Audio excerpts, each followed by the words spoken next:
एक छोटे से गांव में रोहन और उसका छोटा भाई अमन रहते थे। उनके दादाजी हमेशा उन्हें गांव के किनारे खड़ी एक पुरानी जादुई हवेली के बारे में बताते थे। कहते थे कि उस हवेली के अंदर एक कुआं है जिसमें गिरने वाला कभी वापस नहीं आता। एक रात दादाजी ने दोनों भाइयों से कहा, बच्चों, उस कुएं में एक बड़ा राज छुपा है। जो भी सच्चे दिल से और बिना डरे जाएगा उसे यह राज मिल जाएगा। पर याद रखना, डर को हराना सबसे जरूरी है। रोहन और अमन की जिज्ञासा बढ़ गई। जब सब सो रहे थे, वे दोनों चुपके से हवेली की ओर चल पड़े।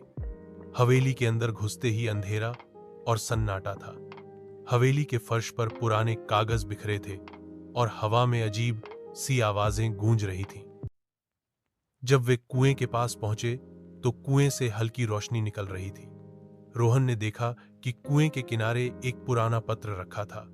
पत्र पर लिखा था, जो अपना डर समझेगा और हिम्मत दिखाएगा वही इस कुएं के नीचे छुपे खजाने को पाएगा। अचानक हवेली के अंदर जमीन हिलने लगी और एक आवाज आई, सच्चाई दिखाओ या खो जाओ।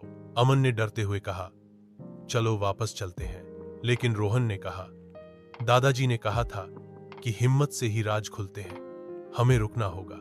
रोहन ने पत्र खोलकर पढ़ा और अपने दिल से सच्चाई का एहसास किया।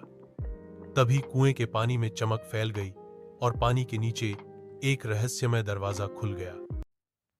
दोनों भाई उस दरवाजे में उतरे और एक छोटे से कमरे में पहुंचे जहां पुरानी किताबें, खजाना और जादुई चीजें रखी थीं। फिर एक आवाज गूंजने लगी, तुम दोनों ने अपने डर को समझा और अपनी हिम्मत दिखाई, इसलिए यह हवेली तुम्हारे लिए खुली।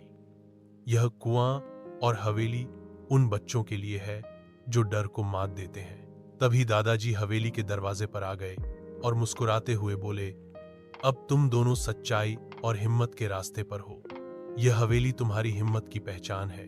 रोहन और अमन खुशी से एक दूसरे को देखने लगे। उन्हें पता था कि अब वे कभी भी अपने डर से नहीं डरेंगे।